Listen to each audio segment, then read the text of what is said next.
Welcome, welcome, welcome, everyone, to another adventure into reality.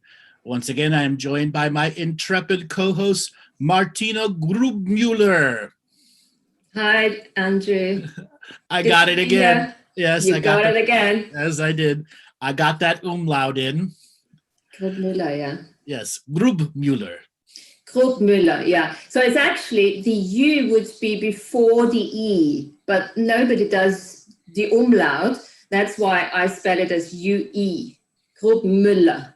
So it's the GrübMueller. GrübMueller. There we go. Yeah. Well, today we're going to be talking about addictions, every different direction and angle that addictions can go. And then we will go beyond that, how consciousness can be addicted to all sorts of things.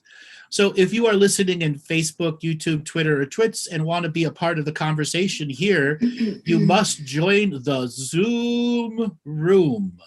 Robert's going to put up some information of how to come and join the Zoom room.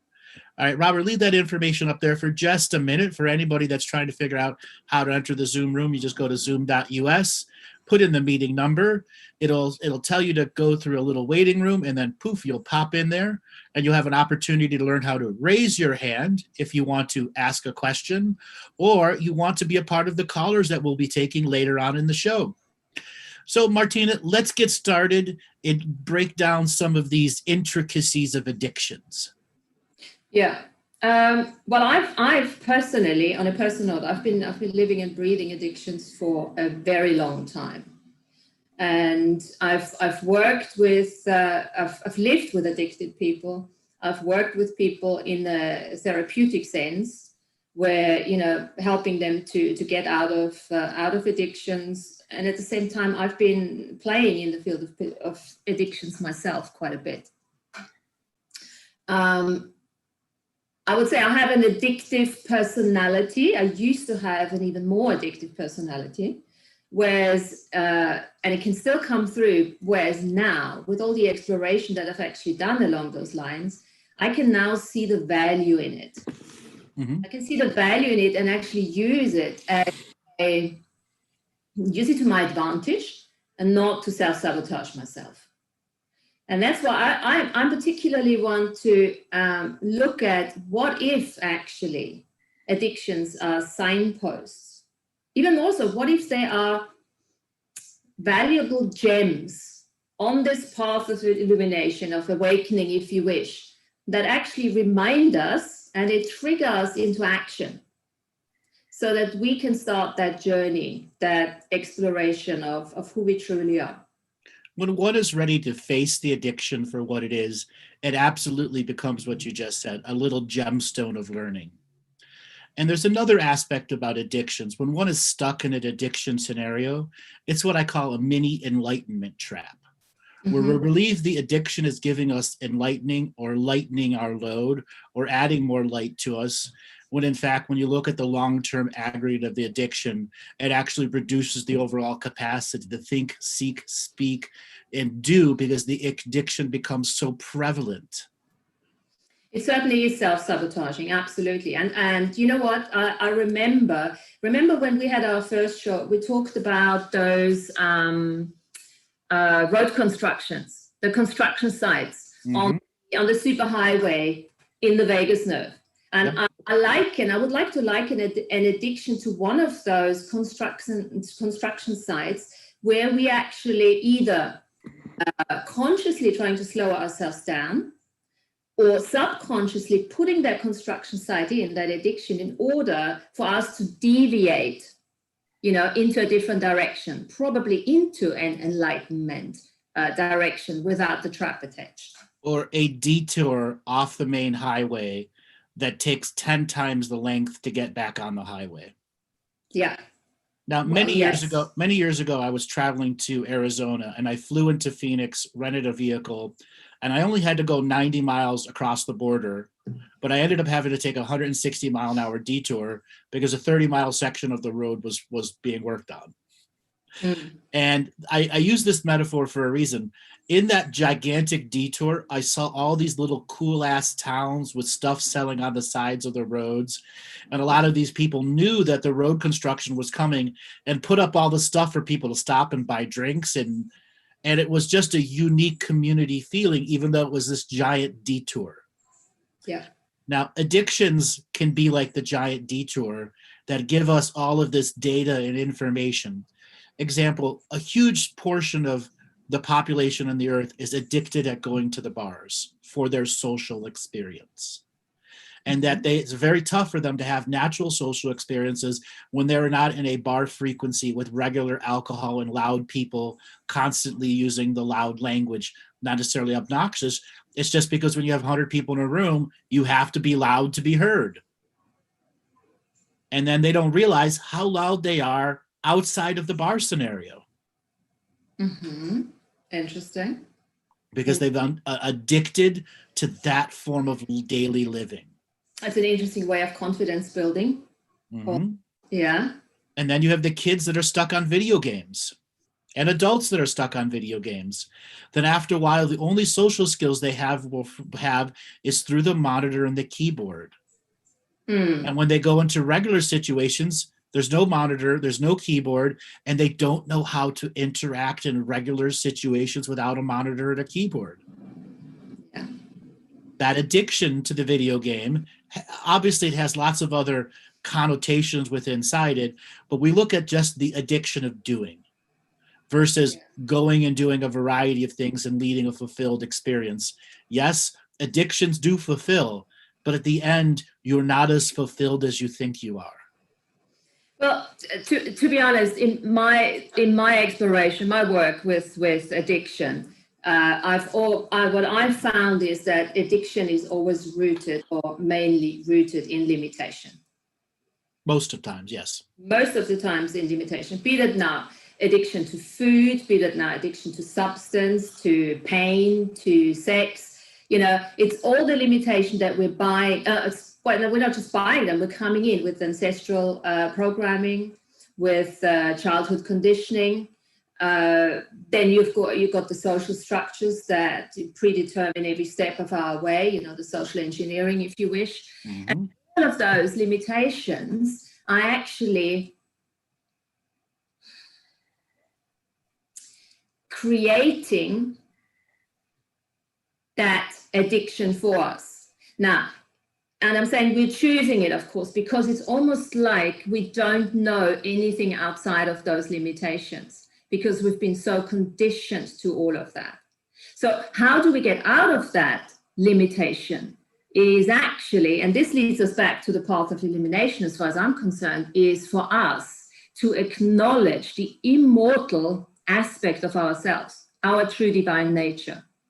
Okay, and I know it's a jump, but the thing is, when we start acknowledging that immortal side of us, then we expanding our awareness levels, we are expanding the definition of what is possible, and in that expanded space of infinity, if you wish, infinite beingness, we can actually, there's no judgment.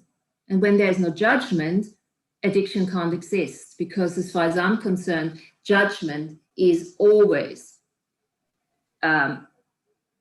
connected to addiction, or addiction is always a form of judgment. So I agree with, but whenever we're dealing with absolutes, we block out the unlimited point of view. Yeah. So taking that's why I give it in the context of definition of infinite possibilities. So what I wanted to add that is, once we understand, sometimes it's the circumstance one is in that creates the judgment, or the environment, person versus environment, that creates the judgment, which then allows the predilection for addiction to take over. Example, we live in a social engineered society. Therefore, there's going to be something that has an addicting part of it, because race, politics, this, there's so many subject matters that can easily draw you in to picking a side that isn't you. Absolutely. And that is what I then call that limitation, where the awareness is limited. And with the limited awareness, you actually have to go into judgment because you do not have the unlimited point of view available to you. And then from that place, you know, you're almost like, addiction for me has always been judgment on the one hand and wanting to get out of awareness, because the awareness that we are presented with is too limited and we have not acknowledged that yet, don't know how to get out of it. It's the easier way to get out of awareness, to get literally out of your body with that type of addiction, whatever addiction you're in, it doesn't matter. Could be alcohol, could be food, it could be just excessive thinking. You're actually taking yourself out of the body physically. You're taking yourself out of the present moment. Right. When one enters this overthinking stage, you're actually not in the body. And that's such a big, giant misunderstanding for spiritual people who think they're in their head, working something out. When you're debating and arguing something major, you're generally not in your body. If you're in your body, the voices would come very differently. Exactly. And addiction has a couple of those elements on the different levels. If you think mind, body, spirit are dimensions we can't actually separate as a human being if we're looking from the top onto Earth. So as we are now limiting ourselves on a mind level through excess thinking, we are creating a disharmony and an imbalance in this entire mind, body, spirit complex. And the same thing with addictions is, if you don't think of the mind, you also do it on a physical, because you're actually not valuing your body. You're destroying your body. And it's the best way of seeing this is when you take substance, drugs or alcohol, or even, you know, food or anything. So you have so many, and on the third level, you will never be able to connect spiritually either. So true, so true. And Katerina in the chat put a quote in by Dr. Gabor Mati. Not everyone addicted is traumatized, but everyone traumatized is addicted. Now, there's a lot of truth in that saying. As soon as trauma enters the frequency and is not dealt with and is suppressed, it becomes an addiction of repetition until it's dealt with. And yes, and where does that actually, where does that stop? I'd actually even go so far to say that, first of all, none of us in this lifetime here has not been traumatized, which means every single one of us has been fallen into addictions. They may or may not have acknowledged it, but certainly have done it. And when I look at my addictions, my addictive personality, what I started doing, because, you know, what do? We do the judgment, and then the judgment leads us into the wrongness. So what's wrong about me? By drinking too much, by eating too much, by thinking excessively, by workaholic, by being a workaholic. It's an addiction. There's just no life balance as such. And addiction itself does not allow natural, normal, healthy balance. Absolutely, it doesn't. It precludes that from your awareness.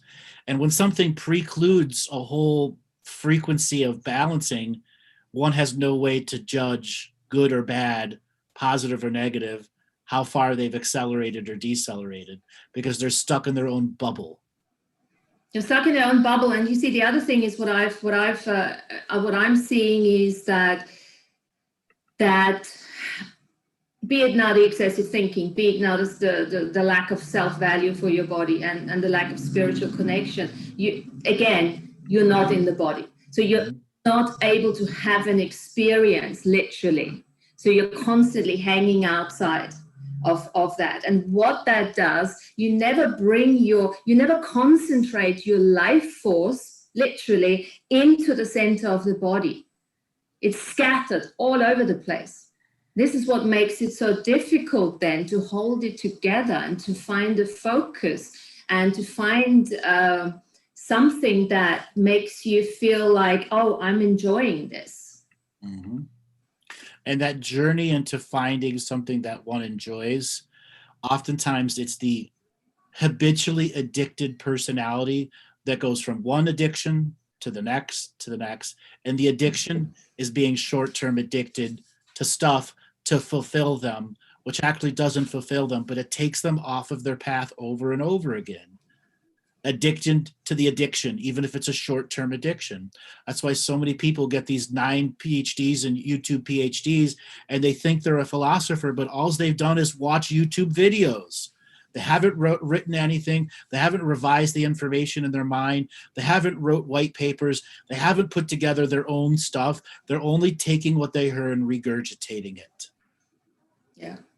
So the other thing with that is, that sounds a lot like not wanting to take responsibility for your journey, right? And use the addiction for that process. Yeah, and use the addiction actually as an excuse to get out of existence, if you wish. It's almost like with an addiction, you're wanting to numb yourself down to such a level that you start not existing, because only when you don't exist, you don't feel the shame, blame, guilt, and all of that. Mm-hmm.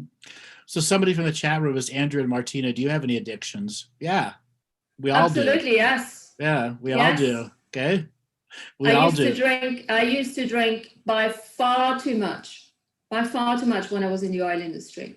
And I tell you what, why did I do it? Because I looked at that. Why did I do that? Why is never a good question, but what was the value of that? At that particular time in the industry I was in, long hours, a lot of blah, blah conversation. Yeah, not that type of conversation we're having here, that you had to entertain because it was part of, what you got paid for. And that was a way of numbing myself. It wasn't a loosening up. I didn't need a loosening up. It was like literally a numbing myself to fit into the box that I was defined in because of the industry, because of the what do you call it, idiosyncrasies of that particular industry,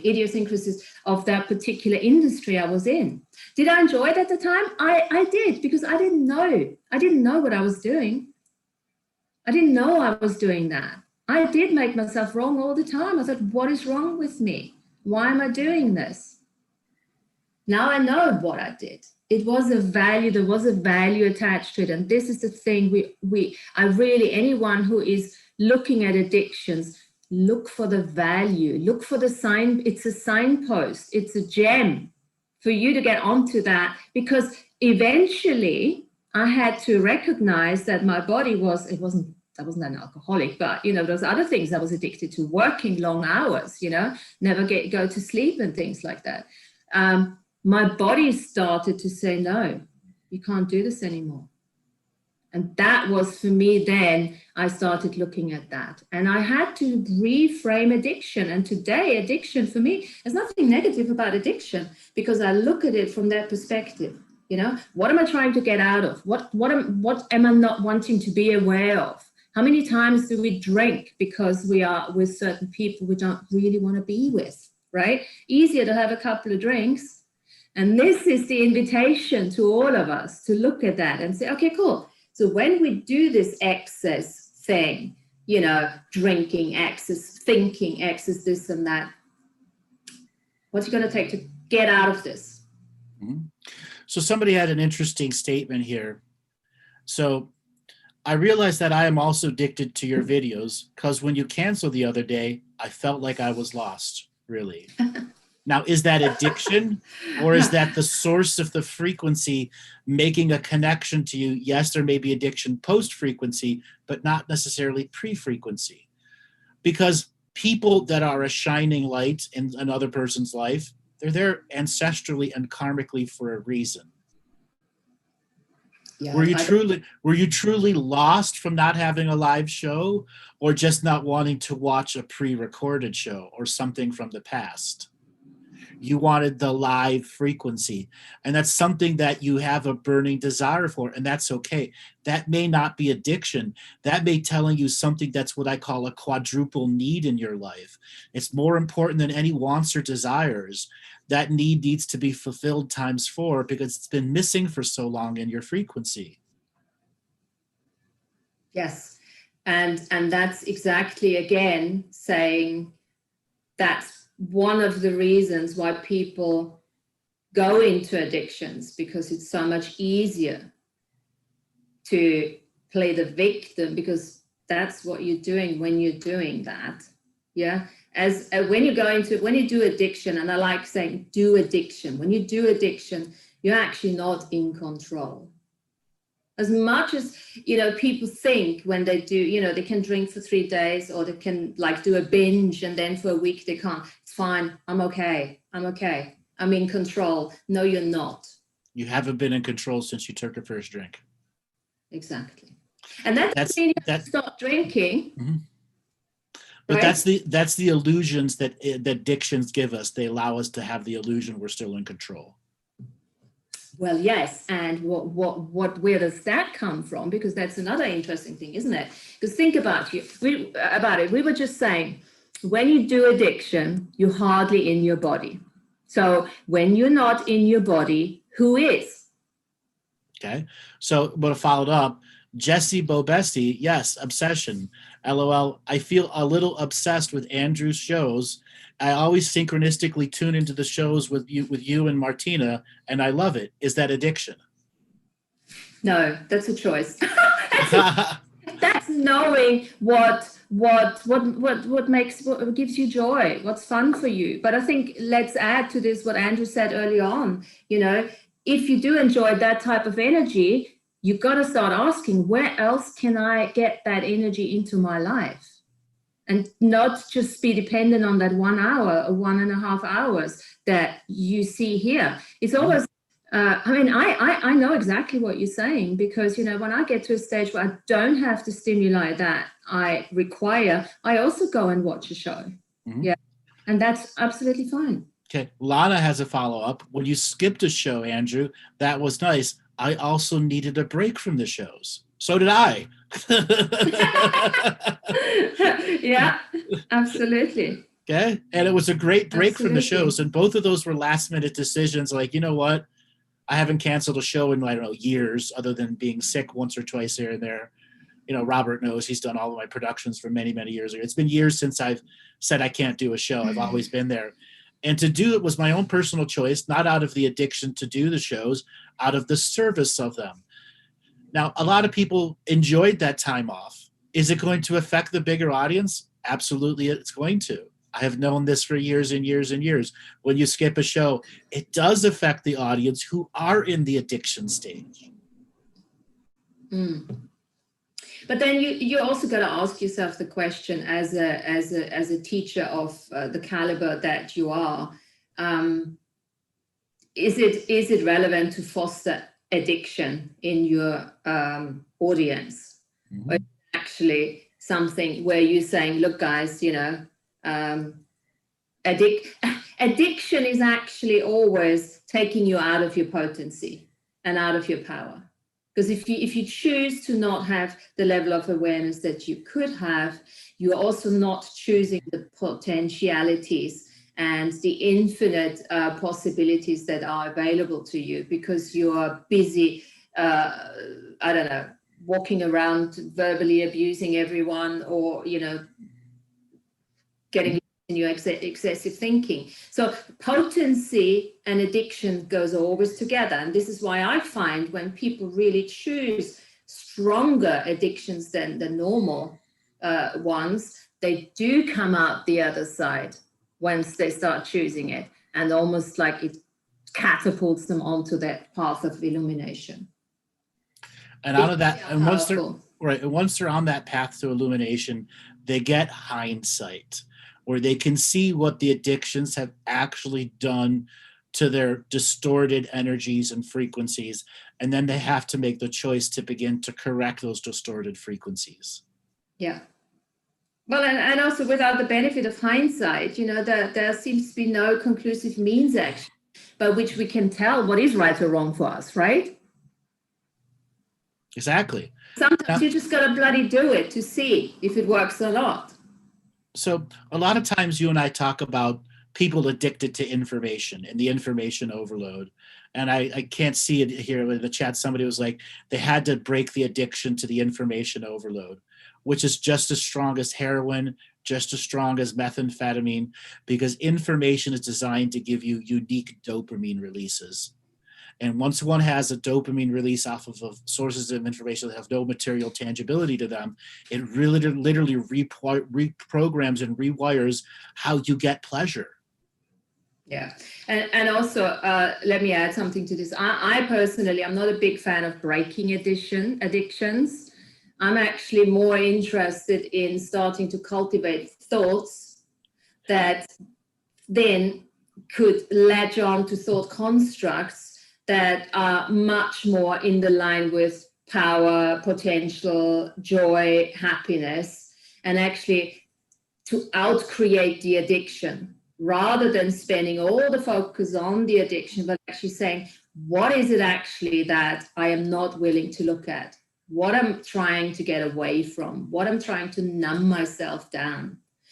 And also a lot of that and I still do that at times, where am I trying to slow myself down, to really slow myself down, because to fit into not just the definition that you've created for yourself, but the environment that you've created for yourself.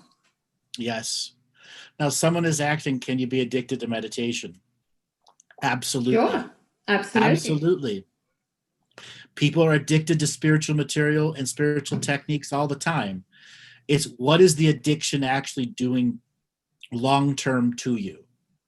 Because a lot of people think, well, if I meditate 6 days a week, 6 hours a day, okay, that's 36 hours a week. That's a full-time job. What else are you doing to benefit in your life? If one has become so mono-focused, all the monks in the mountains have learned this lesson, everything in moderation, including moderation, that allows all points of view to be. And when one is solely doing meditation all the time, they're not getting anything new out of it each and every day. They are mentally masturbating.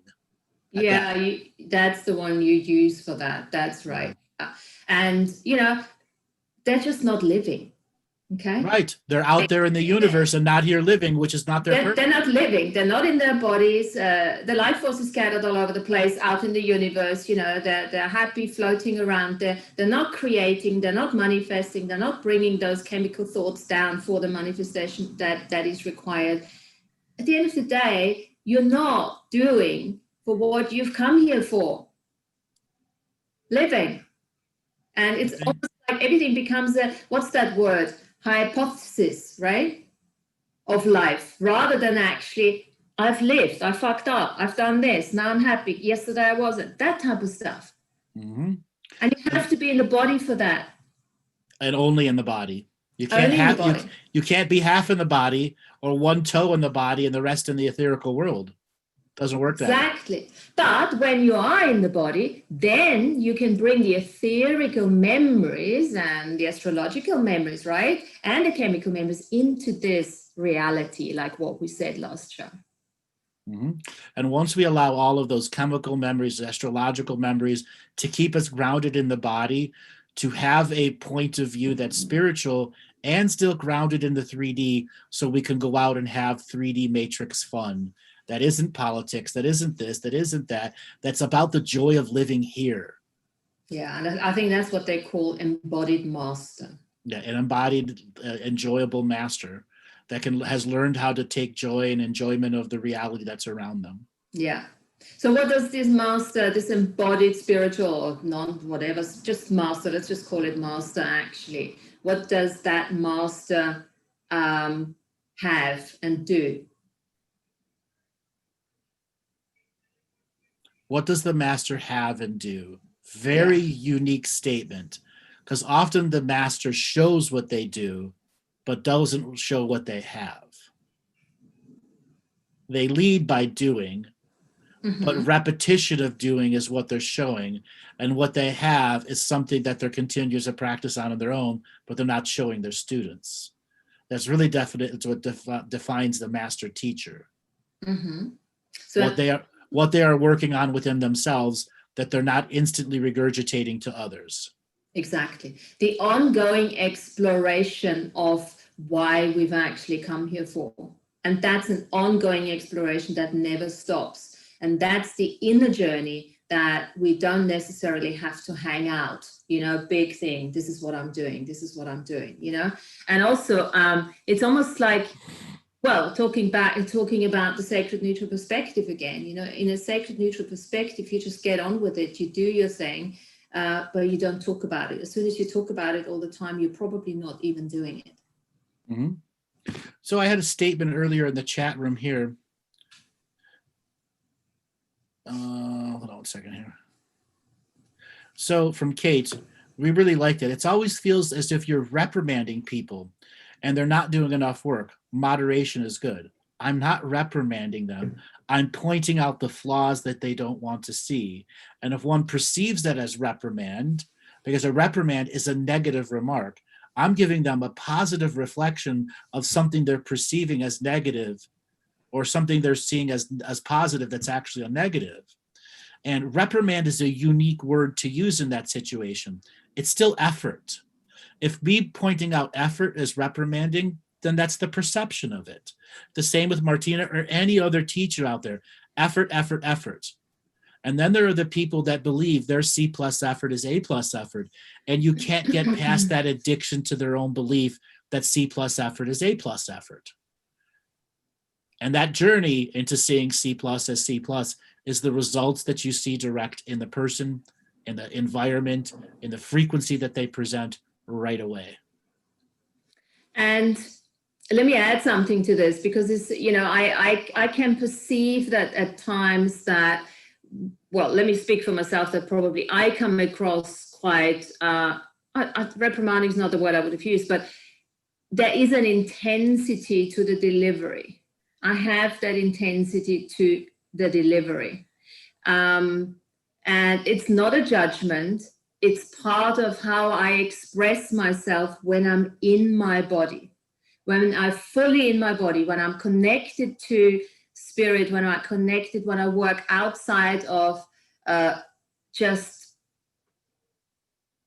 you know, that type of stuff. So it comes across, but it's a joy for me. So, and you know, it can come across sometimes as something else, I suppose. But also I want to say something to that, because that intensity is very often can be misidentified with addiction too. Because the addiction doesn't want to see the truth. Yeah. And therefore the perception deception filter of the addiction takes over and misinterprets and reinterprets the misinterpretation over and over again until such a time it makes a full-on denial of the message. And this is where trust comes in. This is where non-judgment comes in, unlimited perspective of just allowing yourself or communication with your physical vehicle here, allowing the words to just come out without having a point of view what people think about it or not. And I often say, you know, and when I have a show with Andrew, I know we are contributing to others. And the main thing for me is I'm just having it's fun for me. It's really good fun.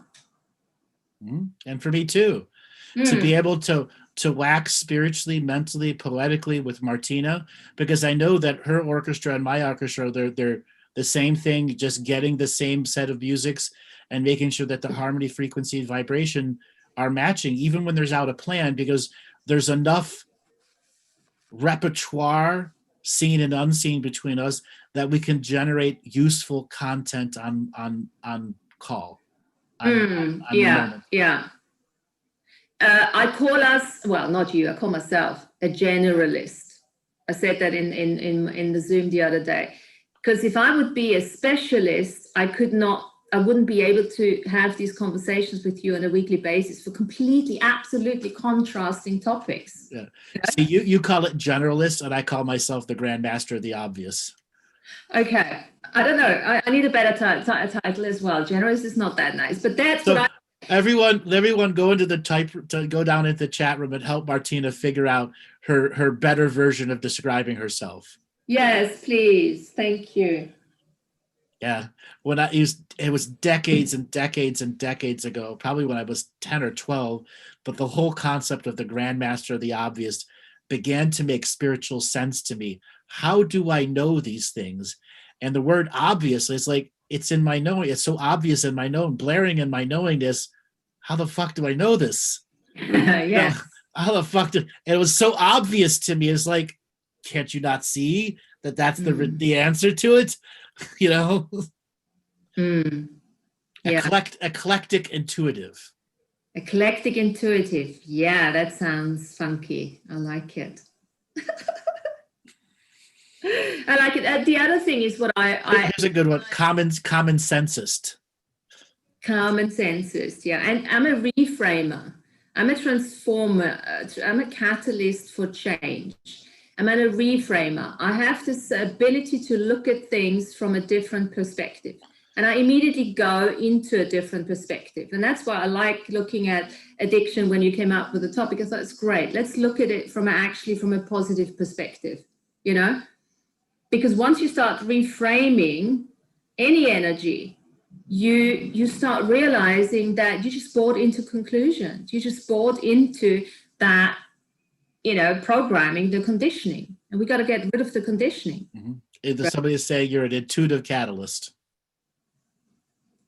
Cool. An insightful generalist.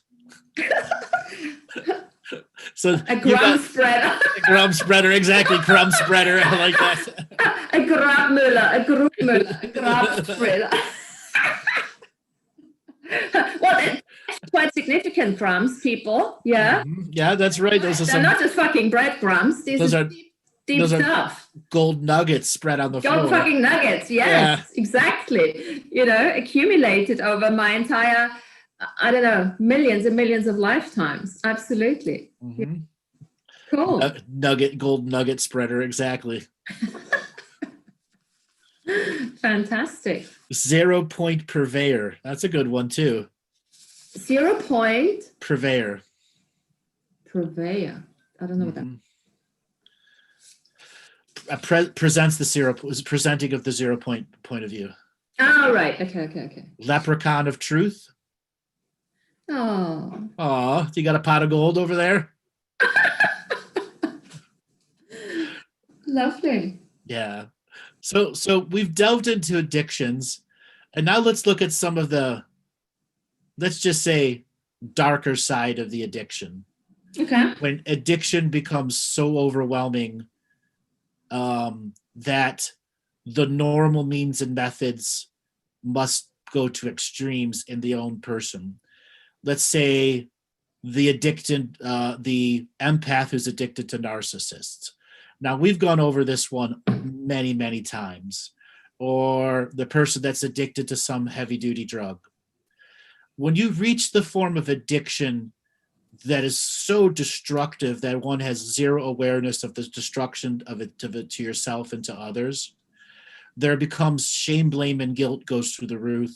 Depression, obsession, and aggression goes through the roof too. And one cannot use the average common de-addiction techniques. They really have to go into truly the depths of their soul.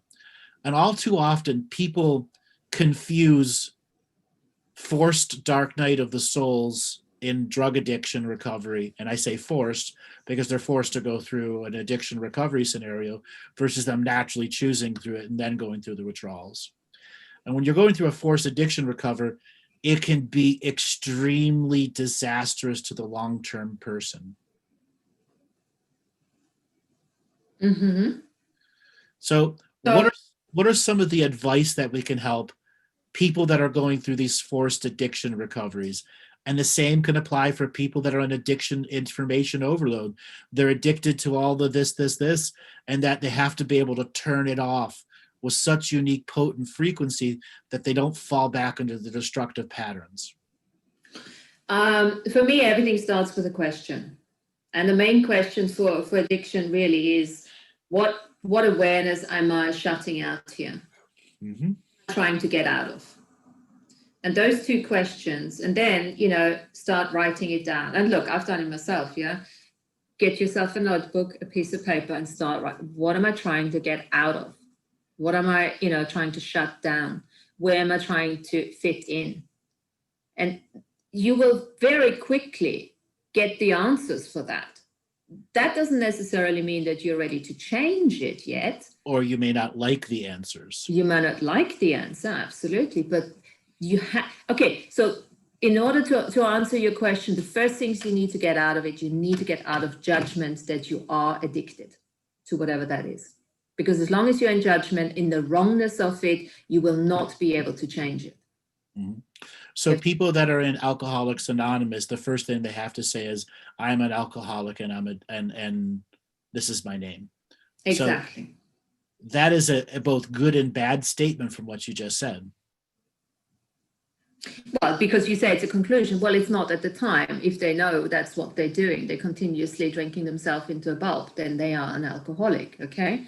That doesn't necessarily mean you can't change that, but you need to first acknowledge it. And I'm not saying define yourself as it. I would even go so far to say stay out of definition of labels. Don't label yourself as an addict. I've never labeled myself really as an addict. Mm-hmm. I've just looked at the intensity of that I am, and whatever I do, be it now drinking or shows or preparing or reading, I am just intense. That's who I am. And the question is, why do you throw that in that out of balance? What is going on? And now, this is the thing. It is in the word addiction, ADD. Add. When you're in your limited space, because addiction, there's always rooted in limitation. What is it that you're lacking? What can you add to yourself, literally? Take the first three letters. What can you add to your life that would allow you to refocus and get out of that one path for you to see other paths? So it's that adding something to your life that is joy, that is fun, that is, and in the beginning, if you're going through really heavy stuff, then it might be just, I don't know, enjoying a cup of tea and being able to enjoy it, and start small, write it down, and then start adding to it. So that journey into self-exploration is putting the addiction of whatever else is aside so that one can begin the natural generation of self-illumination. What Martina was talking about is once we get out of the judgment and the labeling, unfortunately, addiction recovery specialists want us to use labeling and want us to use judgment because they've created a cookie cutter situation to addiction itself. Now, there's a saying that once a junkie, always a junkie. Unfortunately, that has a lot of truth there. That does not mean every junkie out there that has ever been there has not fully recovered. There have been many that have had their miracle recoveries. But when dealing with somebody who's gone through forced recovery several dozen times, it's the forcing of the addiction recovery that makes the addiction even more severe and over more severe and over more severe. That's why the drug laws are written in such a way that it will entrap and ensnare people into these long-term addictive processes with drugs, as well as the sex working industry too. It's a very similar thing because drugs and sex work go hand in hand at times, which then creates this, how do I put it, vicious cycle of repetition that doesn't allow our natural illuminated choice to take us out of the addiction process, because the courts are always forcing people to go to addiction recovery. Yes. So I want to say something to this, once a junkie, always a junkie. So again, when I look at addiction, whoever does addiction or has done addiction has probably not acknowledged their potency. Because I think anyone who can put themselves through addictions, I would naturally assume that they have tremendous potencies on the shadow side, on the other side. Okay? Yes. And we're going to be joined by Seth Leaf Pruzansky. He's cool. got a lot of stuff on addiction. So Robert, we want to bring him in real quick? He is currently gathering himself. He'll be here in a moment. Okay. Well, he is gathering himself. Yeah. So all his soul fractals. Yes. He's gathering all his soul scrolls. So I just want to say something to this. Yeah. So for me, that goes hand in hand. And once you acknowledge the potency, once you acknowledge that you are a junkie, because with that potency, you are a junkie, you're an energetic junkie. You have a lot of creative powers that you can use.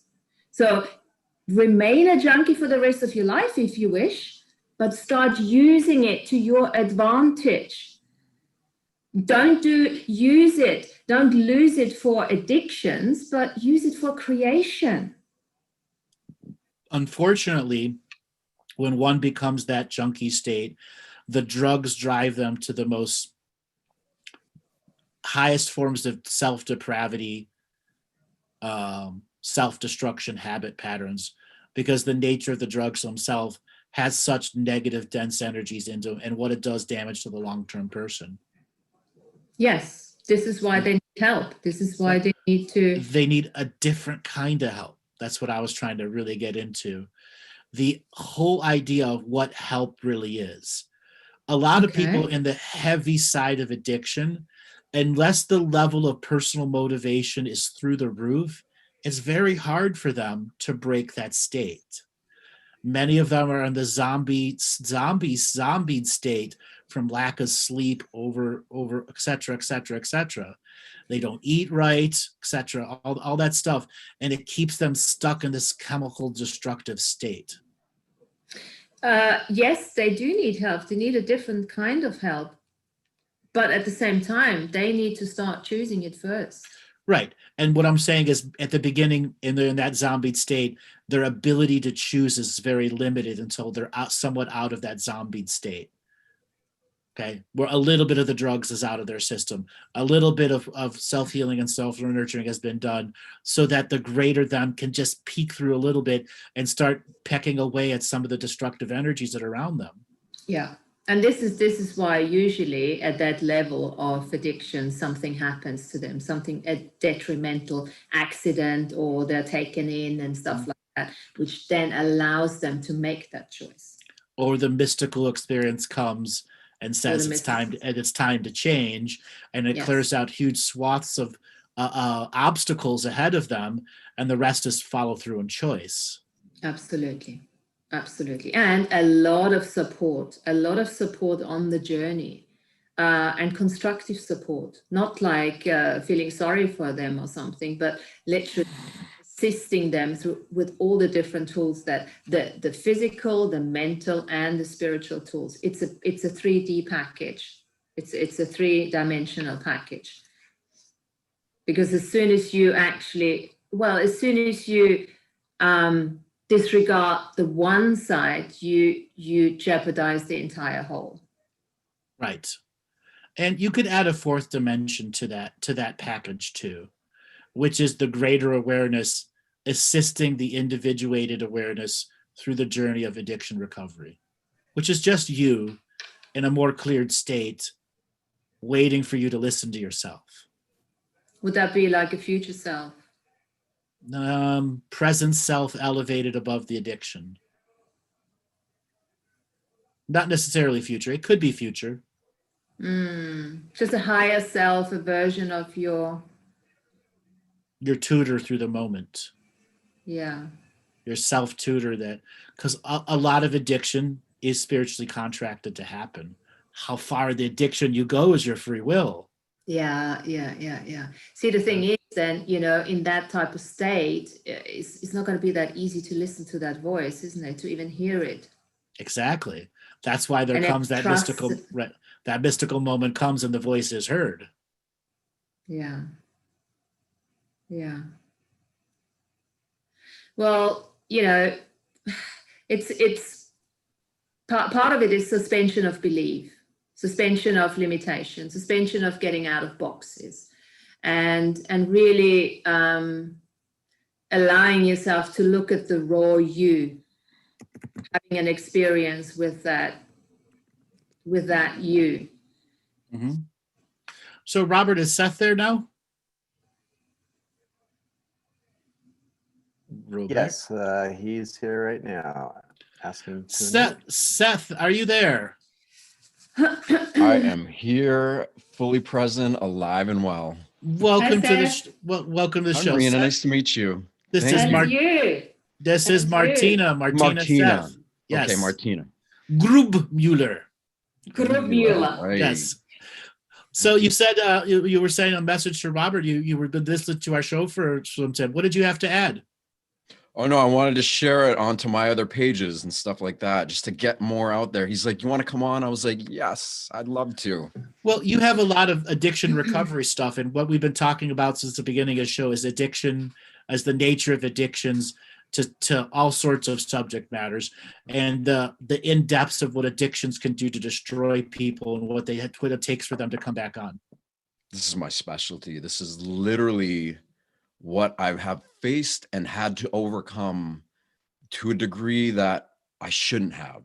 My closest friends, my brothers and sisters, people I love tremendously, died doing way less than I did. And I don't say that, it's atrocious, it's horrible, it's heartbreaking. And I don't say it to brag like, oh, I made it through and they didn't.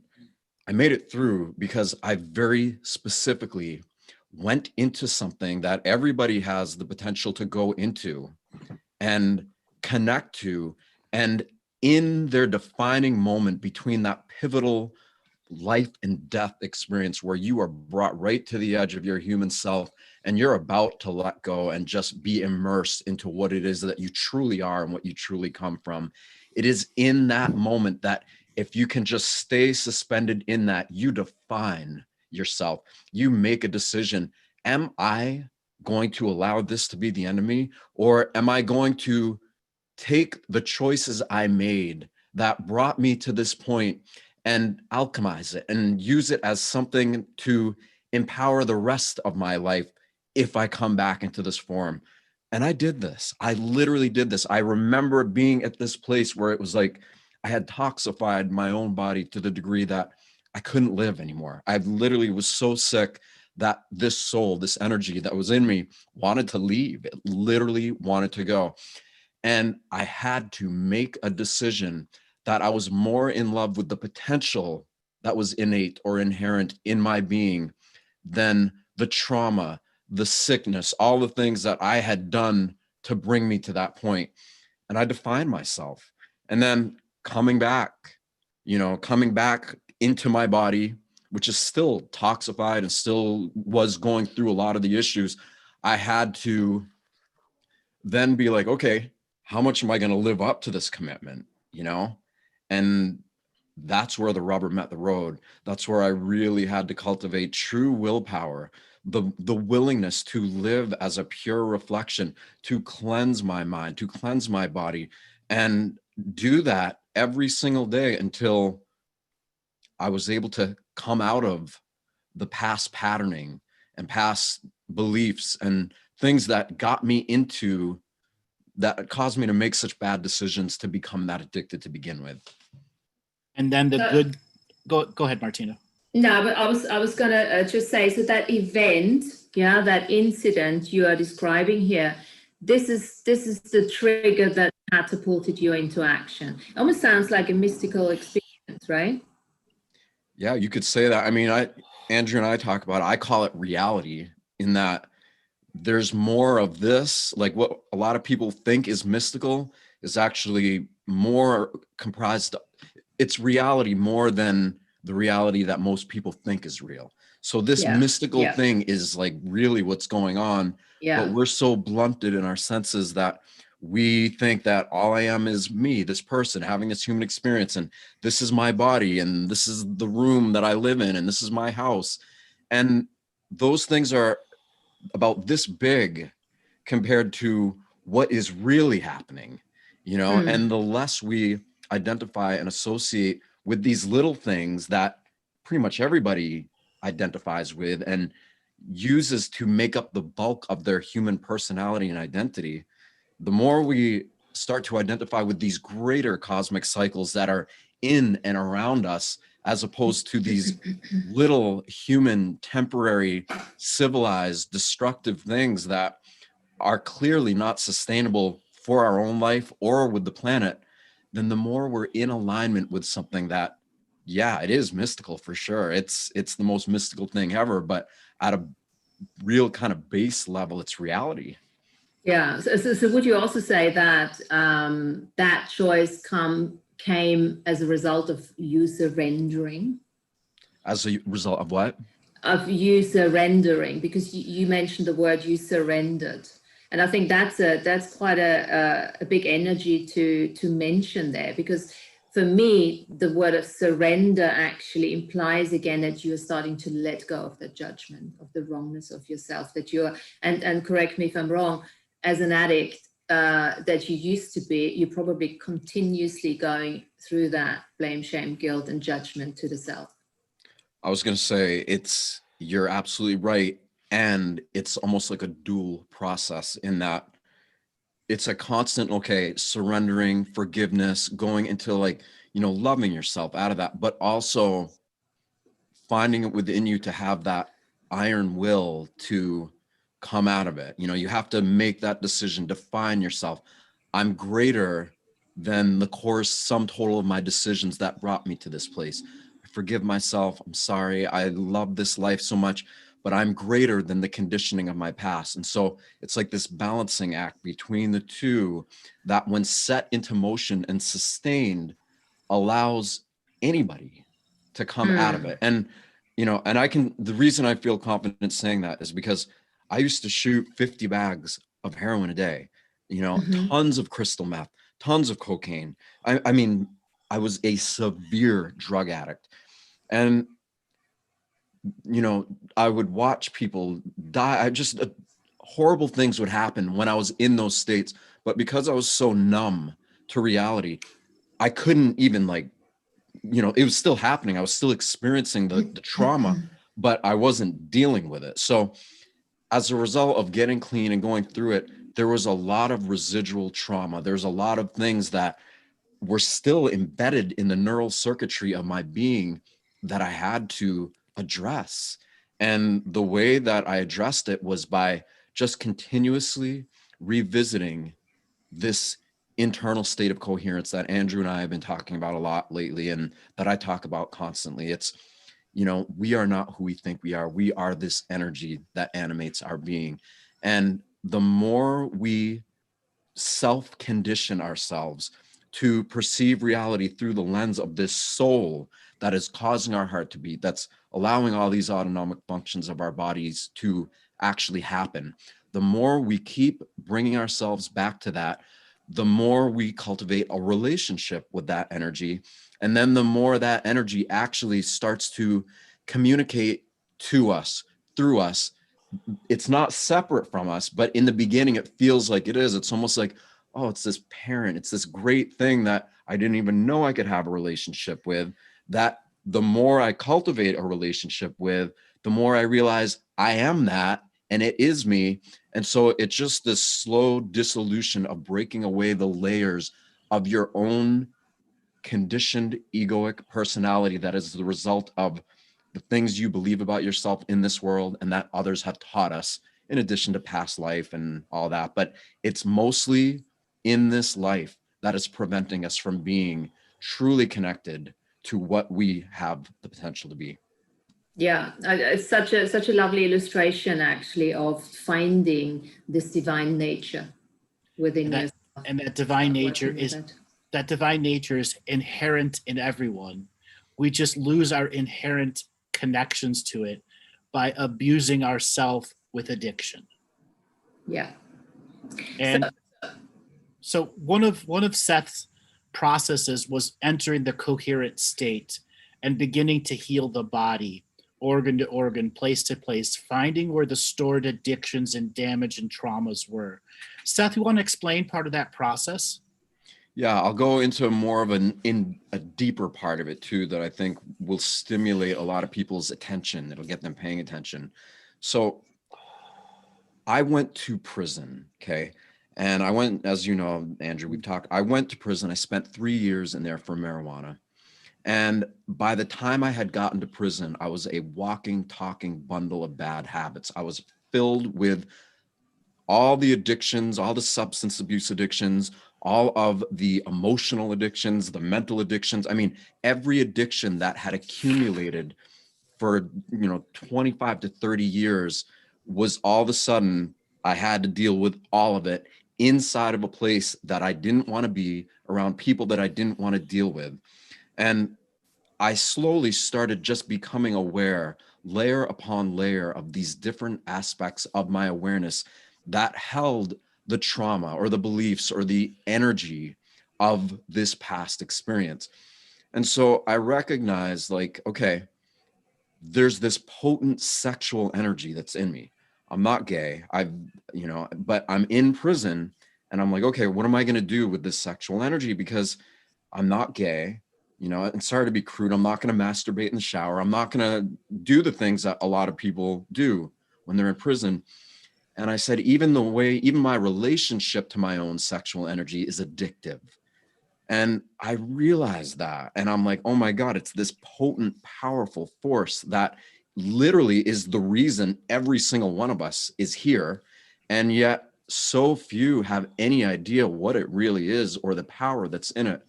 So in addition to a lot of other things that I did, I kept taking this sexual energy, and anytime I would feel it, I would breathe it up into my body. I would breathe it into the organs of my body.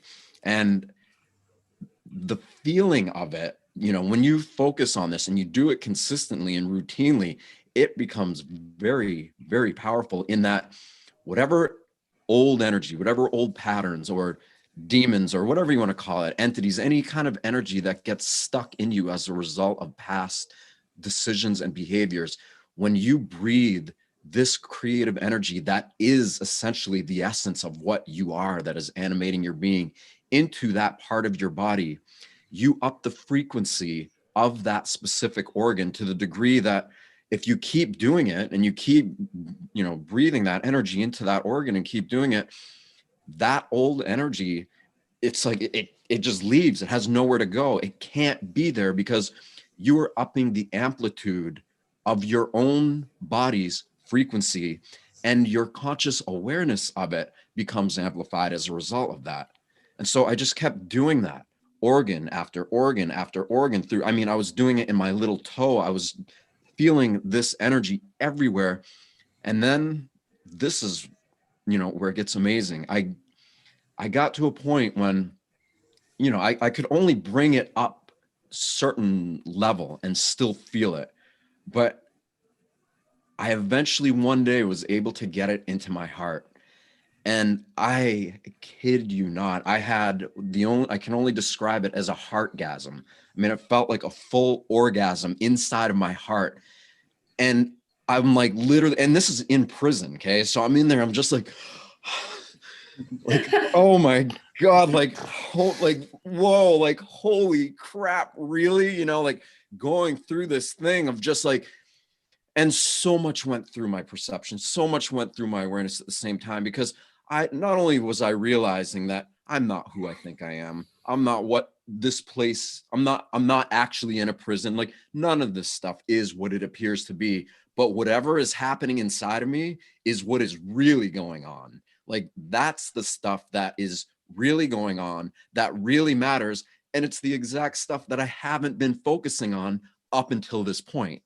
So now that I was doing that and I was having these experiences, I realized that this body is so much more like an organic technology, that when we consciously cultivate these higher frequency potentials within us, and we do it religiously, you could say, or devotionally, and just keep doing it habitually, make a habit out of doing that instead of all the old addiction habits and things that I was doing before, I was creating feelings and sensations in me that felt better than the best drug I had ever done in my life. And again, I'm in prison, I'm in this place. So I kept doing that, and I'm just, you can imagine like how, like what's going through my head at that point, you know, I'm just like, oh my God, like literally. And I'm becoming aware how my consciousness is like returning to me. This living geometric field that I actually am is coming back into my being in a more holistic, full way. And I'm realizing like, that's what I really am. And that's what this is really all about. And I've had it backwards. I've been perceiving reality from the outside in instead of the inside out. And I'll finish off with this. It took me a little while, but I finally was able to get that energy to go up into my brain, because I got it to my heart and I could do it. And I was having these crazy heart opening experiences in prison, you know, telling people I love them, like not a place you want to do that, you know, like these thugs and all these dudes. I'm like, brother, I love you, man. Like, you know, they're like, yo, what's wrong with you? And I'm like, look, it's amazing. It's just, and they're like, okay, you know, they're going with it. But you know what? When I got that energy into my brain, something happened, because again, as it was like a heartgasm, it was that braingasm, and my entire being lit up from the inside out. And I made a massive transition in that one moment where I was no longer Seth, the person with all those problems that had been brought to that point where he was confronting all his addictive habits in prison. I was the energy form that I've always been, that came into this world as. And from that point forward, those addictions, those things, all those, they just didn't have a place in me to live to the degree that they did. You know, there's still little circuits and stuff here and there, but I have increased the amplitude of my body, of my being, of my physical expression so much, and created so much coherence by bringing all this powerful energy that we all are, and, you know, putting it all through my body, that it just caused me to return back to a state of being that is more real and more normal than the normal that most people think is normal. Yeah, sounds like a really cool thing. Sounds like a full-blown Kundalini awakening, isn't it? Fantastic. I got one question there for you. Would you say, because we're looking for the value in the addiction, okay?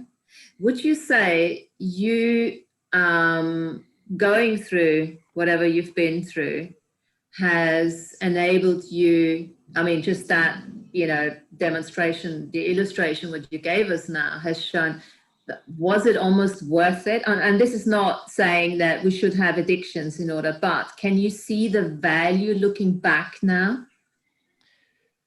That's such a beautiful question, and it's such a powerful question, and it's very multifaceted. And I'm gonna do my best to answer it in a way that has tremendous respect for the lives that were lost in my own awareness, and the people that I went through this with who died and didn't make it through. Because, you know, when you look at it like from that perspective, it's like, did they really have to die for their addiction? You know, but they did.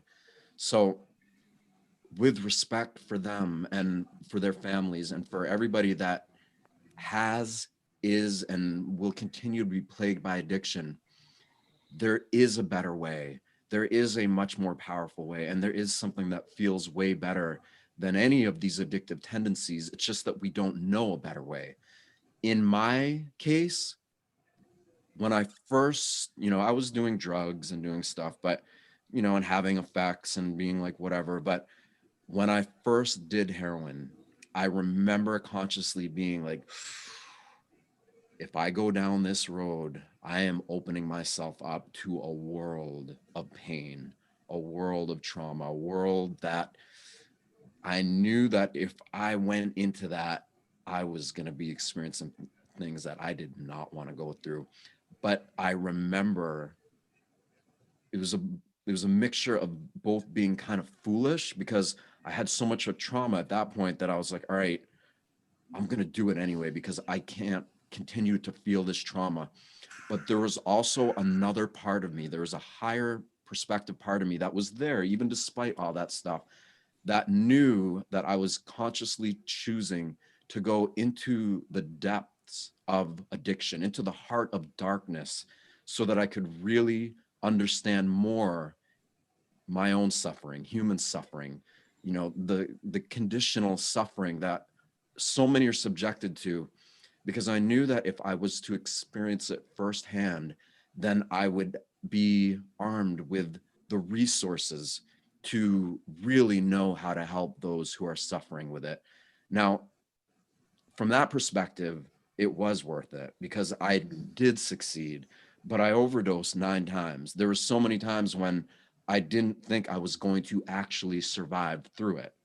So now that it's happened, that I've gone through it, yes, I mean, I've been helping people transform as a direct result of me knowing what it's like to completely go down in the trenches like that and fight with demons, you could say, with the darkest aspects of your own consciousness, because that's really what it is. You're fighting these aspects of your own awareness that are very mired in this thick, this dense, illusory, perceptive reality that so many accept as normal and project out into the world as normal, to the degree that we have created almost an artificial construction of something that is so seemingly real, but that is so small and insignificant in comparison to what we really are and what this really is. So I hope that answers your question. Absolutely. Andrew, you wanna add something or say something? What he just said is a very unique way of seeing people, places, things, addictions, and change, and application to one's change of oneself. Now, what I want to add here is spirituality is deeply a part of Seth's journey, but he had to learn the internal spirit was there. And as you began to relate to that eternal spirit, you realize that it had access to wisdom, Seth. Talk to people about the access to wisdom you got and part of the egoic death that the body has all the wisdom built into it. Amazing question. Okay. So pay attention, everybody, because I'm going to explain this in a way that's going to kind of be like a full spectrum explanation. So that way everybody can really kind of get what my process was and how I was able to not only overcome this, but start to unlock dormant aspects of my human perception that previous to and during the addiction were not activated.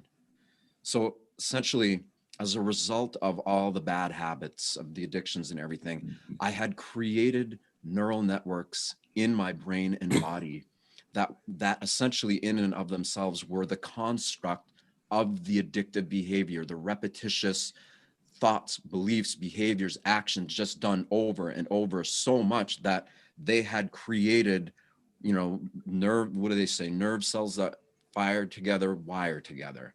And so I had created actual physical constructs all through my being that were used to being like that, you know? They didn't want to break out of that. They're like, give me some drugs, give me some dysfunctional behavior, give me some victimization, give me some bad attitude, because that's how they were built. I built them like that from a place of not even knowing that I was doing that. So when it finally got to the point where I had reached a fever pitch or a breaking point where the amount of trauma and pain and dysfunction that I had done to myself through all these behaviors, it reached a point where I literally could not go on anymore. I had to, you know, and of course I'm incarcerated and I'm just sitting there and I had no choice but to fully face it. And the process of it looked like this. In fully facing it, it meant this process of, as I said before, I just kept bringing my attention back to this energy that is animating my being, that's causing all of my organs to function and be in coherence and communicate with one another. And the more I kept focusing on this energy in me, the more I realized that the act of focusing on it created an amplification of this energy inside of me. And so the feeling of that felt so much better than the addiction to the past, the beliefs, all the things that I had created before that, that it was kind of a no-brainer in that, okay, I'm going to keep focusing on this because it feels so much better. And it's creating this amplification of energy inside of me that is causing these subconscious beliefs, habits, patterns, things that I didn't even know that I didn't even know, to come to the light of my awareness. Because as I'm elevating, as I'm focusing on this energy, my awareness itself is elevating, and I'm rising above the conditions of my own conditioning, of the world's conditioning, all of it. I'm rising above it.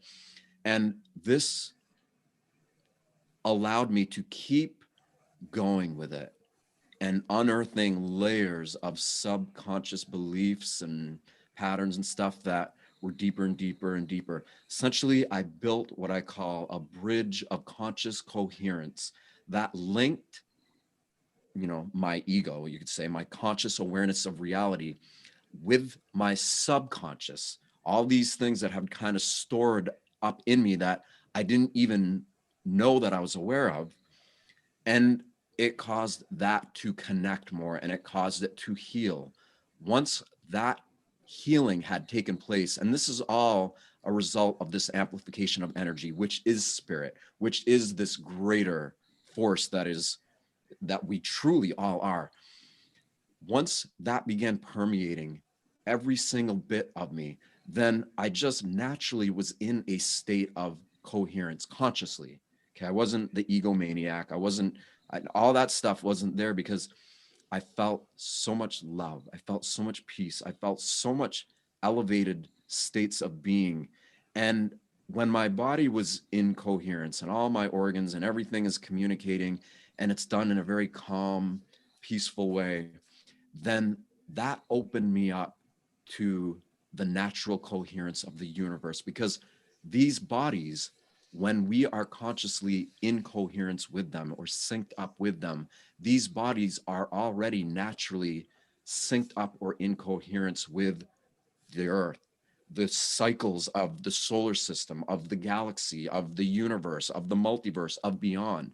And so by choosing to get into this state personally allowed me to begin to start experiencing more and more of this expansion as it went through all of these realms and into all of this. And it's infinite, it goes forever. So that's how spirit, you could say, that's how it comes in and heals us. And eventually you get to, when you do this work and you just keep doing it, there is no more you and them, or them and us. It is literally, you're experiencing yourself as one energy source that is coming to know itself in a new way, that is expanding throughout every single thing, known and unknown, so that it has the ability to form a greater expression of itself through you. And you come to recognize that you've been gifted with this rare gift of breathing new possibility into this great life force that we all are. Oh, this is really beautiful. So basically, this transcendence of duality beyond time and space, that helped you with this coherence of your mind and your heart and your gut and everything. How did you find it after that to start living that simultaneously, to come back into the present moment, coming out of the prison, back into reality, and then maintain that state on a even keel, living that simultaneously? How was that for you? Great question. So the one thing that was so incredible is because for a lot of people, they don't have faith in this. They don't believe in it or whatever. Everybody has different things that they struggle in coming to terms with, being able to recognize their own potential, embody it, and self-actualize it. But once you start beginning to have little experiences like this, because little synchronicities, little things that happen, it starts to up your ability to have confidence in and or faith in what this potential represents. And so you keep creating more and more and more as you are becoming more aware of it. But the thing that I noticed, it got to a certain point, you know, because for a while it wasn't like full awakening and now I'm here. I mean, it was incremental. It was going through stages and layers and steps. But it got to a point where I had completed such a massive amount of it in my human self for that point in perceived time that I was in, that the energy field that I truly am, it returned to me, you could say. It never went away, but it's almost like it's fragmented or separated or just spread out through space and time, and a million people just don't know. But when you start getting incoherence and all this stuff starts to happen, the energy field that you truly are, that is connecting all of this living geometric field, it returns, or you become conscious of it in a way that is much more holistic or complete. And that in and of itself means that you are existing at a frequency that is so much higher than anything you ever knew yourself to be before that. And because you're not only in coherence with your organs and your body, but you're being supported by the coherence of the universe, of these, the net of nature as it truly is. And these men, okay, I'm in a prison. I'm around these people who, before all this stuff, like, you know, you don't want to show emotion. You don't want to show like all these things. And you're trying to like, you know, be tough and don't let anybody see like that you're having feelings.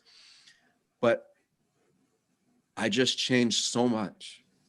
And I could see every single one of these men just as like little kids, you know, and through the eyes of like a child-esque way, where they were just young children who had awe and wonder and love and potential in their hearts and in their minds. And they had just been abused or hurt or something had happened to them. And I could see them for that. And they knew that I was seeing them for that. And they could feel that. And so many of them were like, they were like, man, like, what is this? Like, what is happening? You know, because they didn't know what it was. And I didn't really fully have the words to explain it then that I do now, but I knew enough of what was happening to help them understand that it's not me. Really, what you're feeling is a part of you that is being activated by me remembering what I really am and embodying what I really am. So the lesson in that for me was I had done all of this internal work and it was having an external effect on the people around me. I mean, the prison guards were treating me beautifully.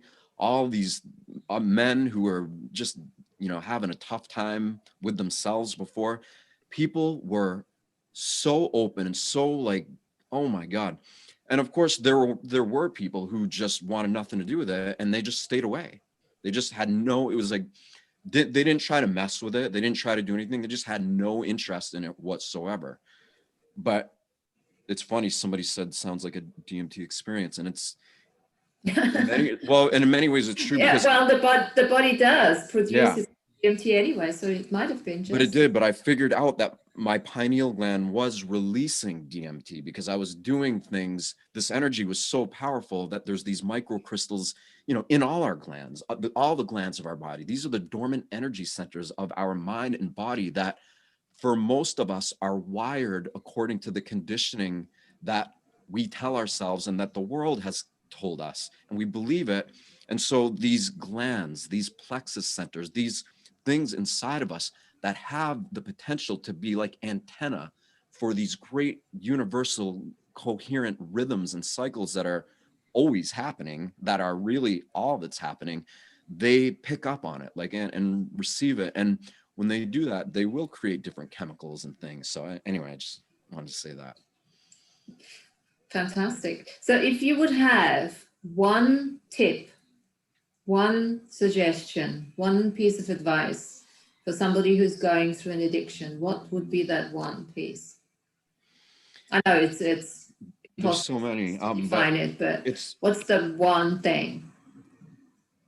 You know, whether people realize it or not, the addict is a seeker.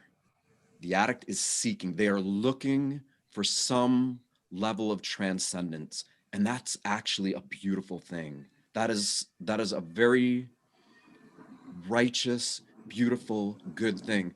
But we are living in a world that didn't know how. It's changing fast. Many of us are working together to make a difference and help people remember this stuff, because even everything that I said, it's actually not a big deal at all. It's very simple, and it's just a reversal of perception that gets us into it. But remember, the reasons why we did this, reasons why people, is because most of the time they're seeking to transcend the confines of their own trauma or their own past limitations. And that is a good thing. That is a loving thing. That is a righteous thing. And so whatever you are going through, whatever it feels like, if you can remember or connect to the part of yourself that is able to perceive your addictive tendencies, not as something that is bad or negative or hurtful, but that is like a tool that no matter how it happened to you, you have chosen to go down a road where you're going to learn something in a way that is unique to you, that is specific to you, and that even though it hurts and even though it's painful, if you start to view your addiction as a teacher and you become aware of it and willing to work with the real reasons why you're addicted, then you're sending a signal out into the universe that you are greater than your normal conditions. You're greater than your addiction. And the more earnest you are about this, the more honest, the more sincere, the more truthful you are with wanting to face the real reasons why you're doing this and use your addiction as a tool for transcendence, these unseen energies that are truly animating every single one of us become activated just by the act of you wanting to do that. And if you keep doing it and you just keep looking at it as a teacher and learn, I know this sounds so crazy, learn to love all of it, every bit of it, or appreciate it or respect it or whatever, have reverence for it. Condition yourself to appreciate whatever you have experienced, and whatever this addiction is, respect it as a great teacher that is teaching you exactly what you need to learn. And if you just start paying attention to it and respecting it and be open to it, you're more likely than not going to be led onto a path where maybe it'll happen instantly, but it might not, but it will happen. You will start getting clues. You'll start connecting to people. Synchronicities will begin to happen that will give you greater insight as to why you got into this state of being. And that is what increases our faith and our trust in this greater power that we truly actually are. And the more we have that faith, it doesn't matter what we're facing. It truly doesn't. The greatest atrocities, the most horrific things that could ever be happening on this world can be faced and dissolved by an individual that is truly supported by the coherence of their own life force, which is supported by the coherence of this never-ending universe, because that makes up more of reality than any of the pain and suffering that we as individuals or that we collectively as a species know. Beautiful. Beautiful. Round of applause. Well said. Round of applause. Encore. Round of applause. Seth, you have mastered doing the words. And for now, we've done a variety of shows together. And as we get deeper into the nuances of what we can do just by verbiage alone, and when the three of us get together, come together on a subject matter like this, we can really point people into the right directions. As you were talking, I was looking at the chat room and watching people having aha moment after aha moment, many of them dealing with drug addiction or other forms of addiction. And you were just putting point to point to point. And then the conversation that Martina and I had before that, it was almost like it's natural mystical setup for you to come in here and add this next form to it. So thank you so much for that. But let's go a little deeper now. Martina, so we've been doing this for an hour. Let's go deeper. I love that. This is why I love Andrew. We can go deeper. Yes. So let's put our little collective teacher brains together here and figure out how can we go deeper for this live audience and then the future audience that's going to be listening, dealing with the nature of addictions. I'll propose something right out of the gate that you and I have touched on a little bit and talked to, and obviously this is my first time meeting Martina, so I'm very honored to be in her presence and to Thank you. Way. Me too. It's beautiful. But one thing that I have realized, like, you know, after I came out of addiction and got clean and got healthy and, you know, got on that path to wholeness, regaining my wholeness, I became interested. I became fascinated in the mechanisms of addiction that caused me to get as quote unquote bad as I was, you know, because I was bad, you know, not to give polarity or duality to this, but I was so severely addicted to all of it. So, but I wanted to understand what it was. And for the longest time, I was like, oh, these traumas and things from getting bullied as a kid and all these things. You know, as I would go deeper and deeper into the healing process, I realized I would think, okay, it was these traumas that caused me to become addicted. But even when I resolved that, I went deeper into the realization that it is the more closer to the root cause of this is addiction to ego that causes us to become addicts. We have this addiction to believing, and everybody has it in the world for the most part, most of us, we are addicted to believing that we are our name, our identity, our personality, our face, our life. Everybody is addicted to perceiving the world from a material perspective by only seeing the particle in quantum physics, not the wave, when the wave is what makes up 99 point whatever percent of reality. So we are focused on something that's really insignificant and not even seen, but we're so addicted to it that we keep feeding this addiction. And holy moly, when I started to realize that and do it, I'm like, it makes it into a spiritual thing, you know?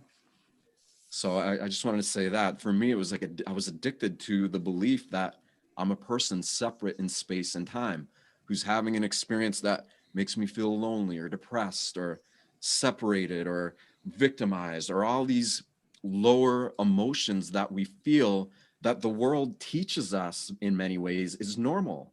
And then that we accept as normal and construct these whole narratives around that we also think is normal. And it's not. So I like that. So what if we would change that one word, I was addicted to that, with another word, I was limited into that because of the narrative, because of the indoctrination, the dogmas, the conceptualization of everything that's going on in this reality. Almost like believing the lies of it in ignorance, but not in a bad way, just in an innocent ignorance, thinking that these definitions, these boxes are supposed to be there because, you know, we all fit into them and stuff like that. What if it is more that, because it puts a slightly different energy to that? What if you say that again? Try to narrow in on that question a little bit So more. I if feel where we- you're coming, but I want to. if we changed, when you said I was addicted to the limitations and I was addicted to everything, to the narrative as such, right?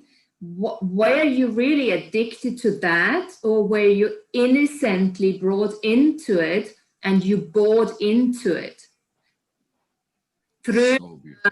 a lack of awareness? Because you see, that's a completely different, it's a different energy.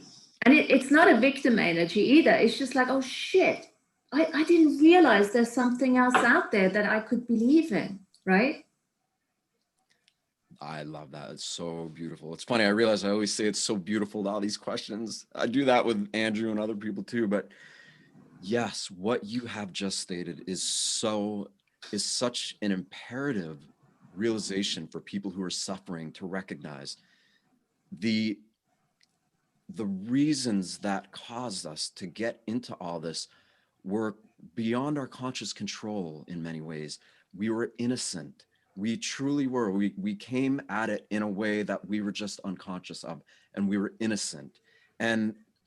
But by being stuck in it, and then being judged by other people in society, then we start to feel other people's projections onto us of guilt and shame and, oh, this is wrong and that's wrong. And then we begin to take all that stuff, internalize it, package it up in a way that makes sense to us. And then we make that into our own reality. And suddenly we're perpetuating and projecting our own victim mentality. When the reality is, like you said, ultimately, we are innocent. We are truly innocent. We're like little children who just didn't know. But because we didn't know that we didn't know, we ended up taking something on and making it into something it didn't have to be. And but the issue is we've turned it into something that has become so predominant in most people's perception of self and reality that the undoing of that is why it seems so hard. Because beautiful. I want to throw something in. The word ascension is an addiction for a lot of people through the definition that you have just defined. Say that. Go. I'd love to hear you go deeper into that, because that's what you just defined. Everyone that's been exposed to the word ascension since 2005 has fallen victim to exactly what you've just described. Innocently fallen into a narrative that no one knows what the real narrative is. They making it up as they go. And that's yes. So, and that can be said about everything, right? Everybody does this. We all take what we think is happening. We make these stories that they become so believable to us because we just believe in them, because we can't imagine what's on the other side. But what we don't realize is that we are boxing in our own perceptive capabilities. We are causing these dormant energy centers of our mind and body that allow us to become antenna for infinite universal coherence to be cut off. It's like putting shields and stuff up, and we don't realize that we're doing it. So letting go of all the stories, let every single story, all of it. I know people, it's so hard to do, but the more we let go of these stories, even the best stories, that this is this great thing and love and light is going to win, let go of that. The more we can do that, the more we start returning to that state of innocence that Martina is talking about. Right. And one of the greatest teachings out there is don't get lost in the story. As soon as you're lost in the story, you've lost the whole point of existence. Yeah, and also, the main aspect is that don't go into the wrongness with it, because this is the thing, we're internalizing all those lies, if you wish, that we've adopted from others, made them our own, start blaming ourselves, get into this guilt and all of that, and then, we get stuck in the wrongness of us. And this is the difficulty, where it then gets so difficult to choose to get out again. Right. So I'm going to take a little sidestep here and go back to the ascension terminology. So I'm going to use a little bit of a sweary words here. So the Galactic Federation of Assholes does a lot of talking, and it's created a lot of stories, and it put a lot of people into ascension addiction, waiting for the next galactic asshole to make his asshole statement. Now everybody wants to know, what about this? What about that? There's a reason I don't give these fucking galactic updates, because they're fucking pointless. Pointless. Andrew, can you be a bit more specific, please? They're just feeding the they're just feeding the addiction. I know it. Okay. And you know what? We have The other side of what he's talking about, and the reason why he's saying that is because we have the ability to be almost omniscient in a way. We have the ability to be fully aware of what is actually happening throughout and beyond all space and time when we stop narrowing ourselves into these beliefs and these stories and all that. And that's what we're trying to get people to do here. Right. So there's a whole generation of channelers now that have made a niche business for themselves. What are they going to do when the ascension's over? What are they going to fucking do? Go to work for the galactic assholes? No, they're not hiring. Not unless you've done your work. Okay? So we have a whole niche of people trying to figure out spirituality through the addiction of ascension.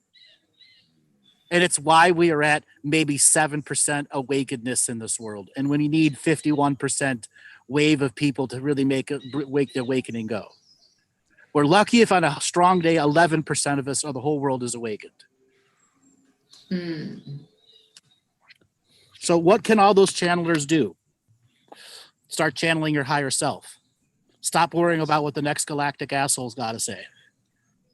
And you see that actually, if you do look at quite a few are actually starting to take that jump. Mm-hmm.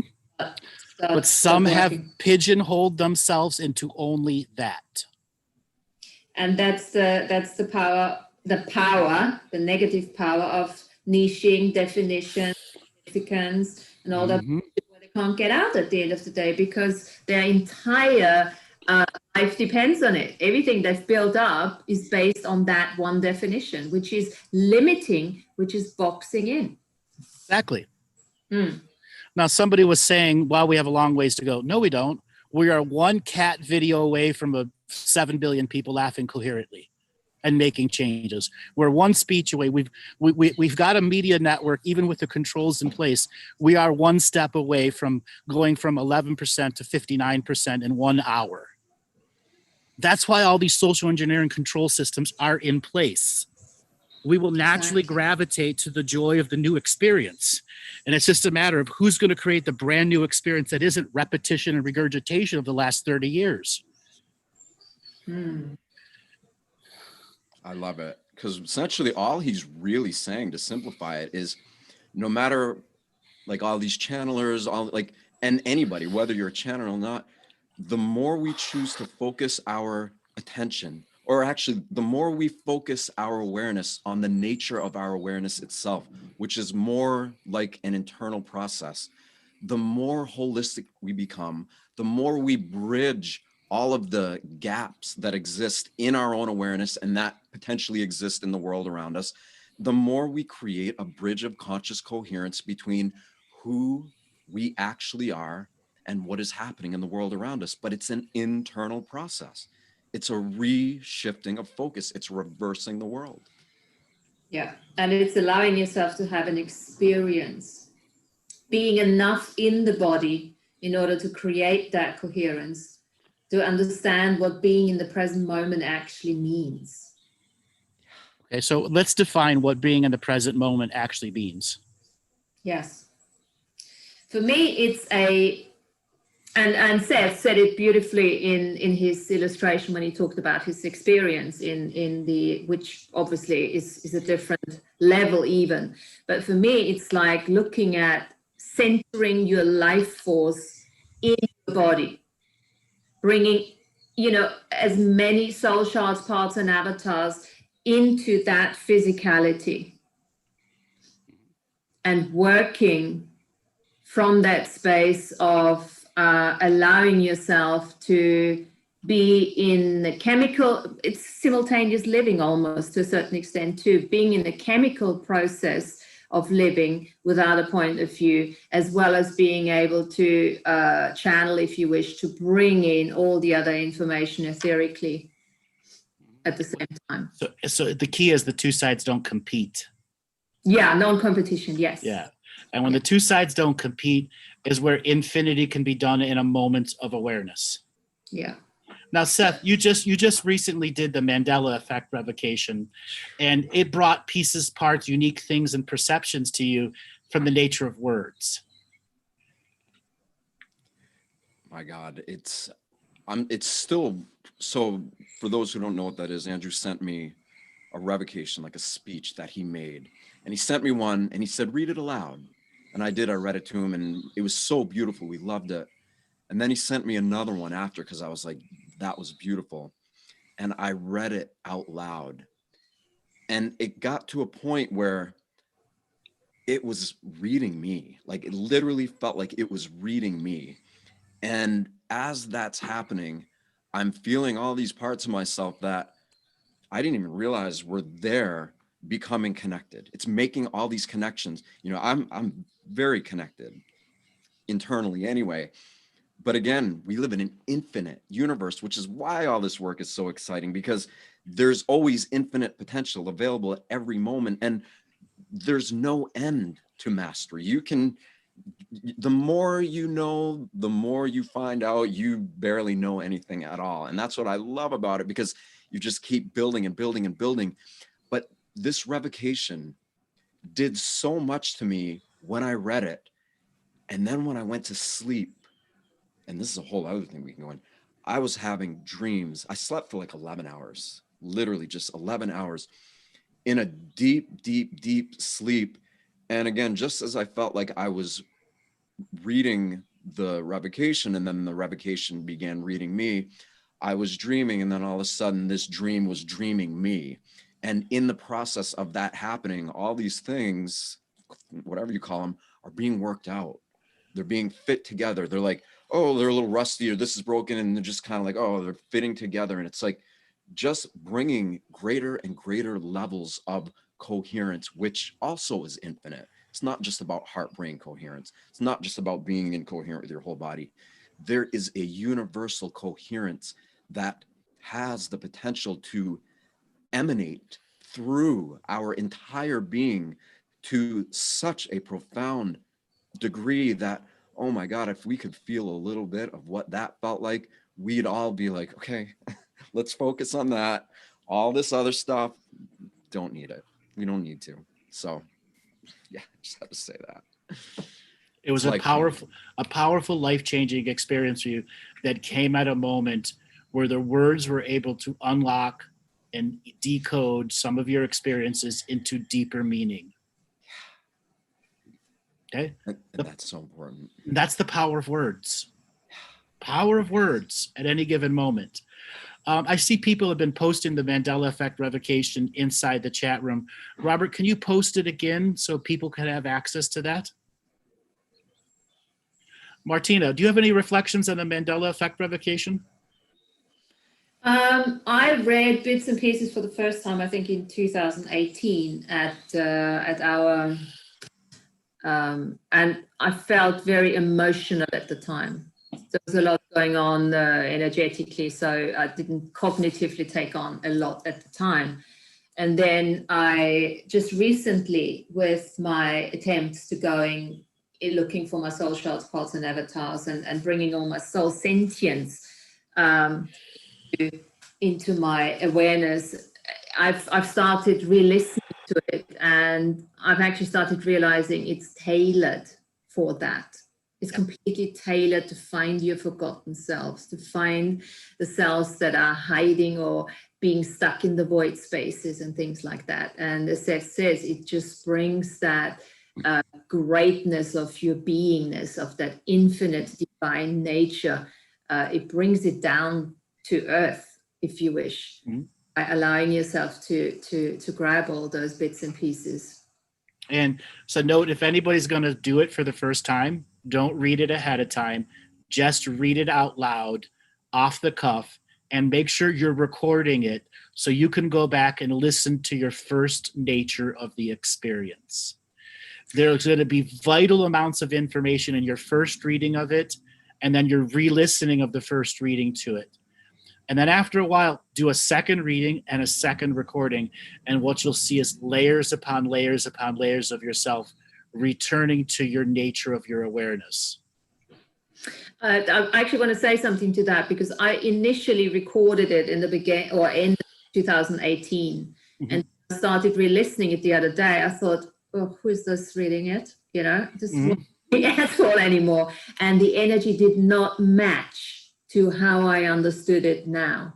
So I actually re-recorded, bloody 30 minutes, but I did it, and it was all worth it. Yeah, it's up to 16 pages now.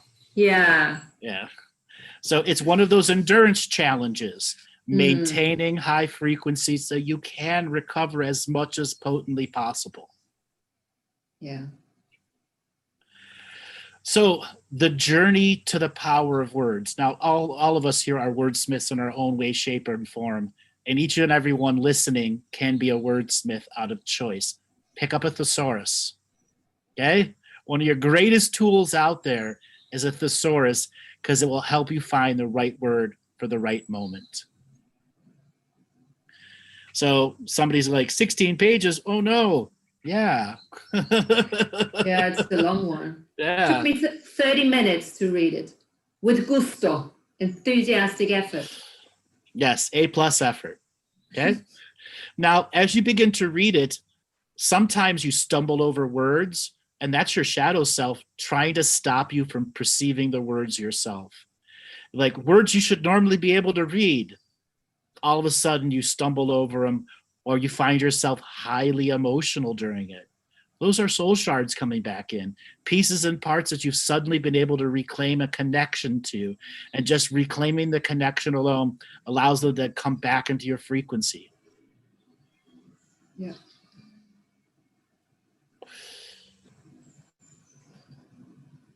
So Suman was saying the Mandela effect really was so deeply stimulating, it took him through waves of grieving and finding the remembering and the joy of being incredible. Beautiful. Okay? That's what it's meant to. So you to rediscover the connections to the many selves that are trying to help you here in the now. Okay?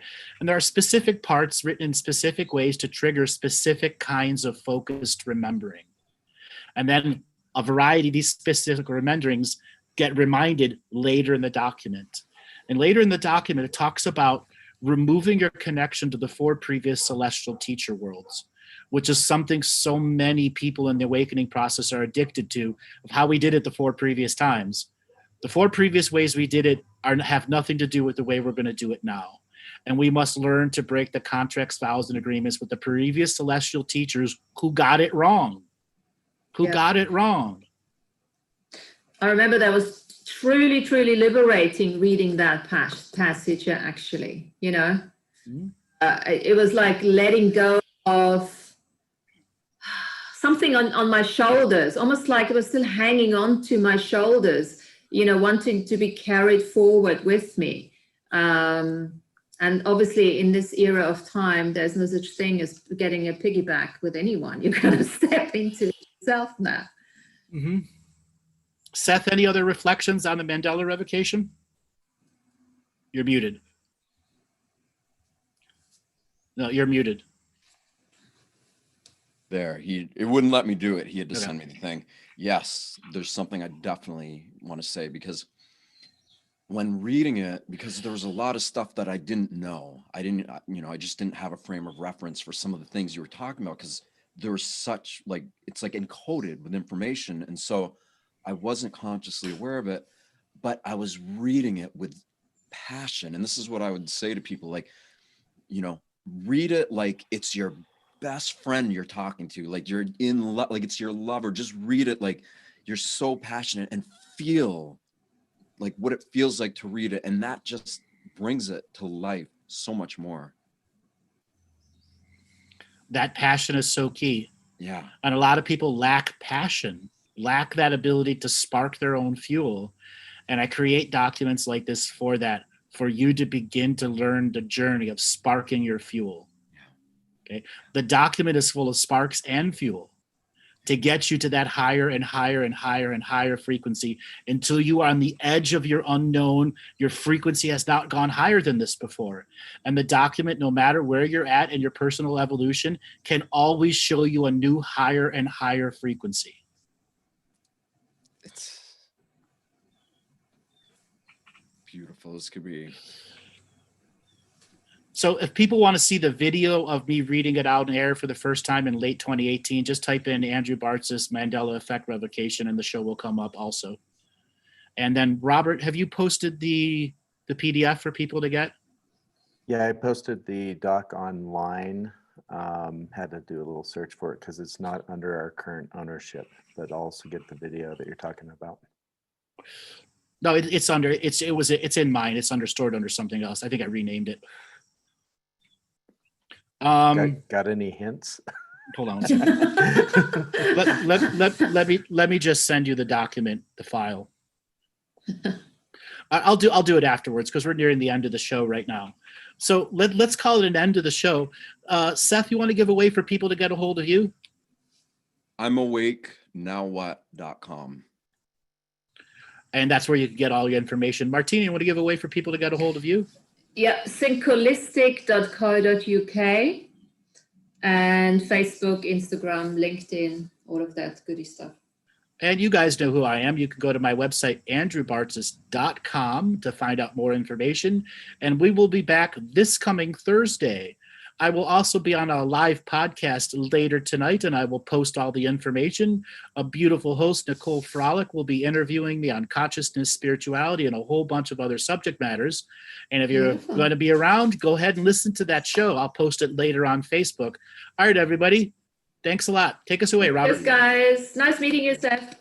Nice to meet you, Martina.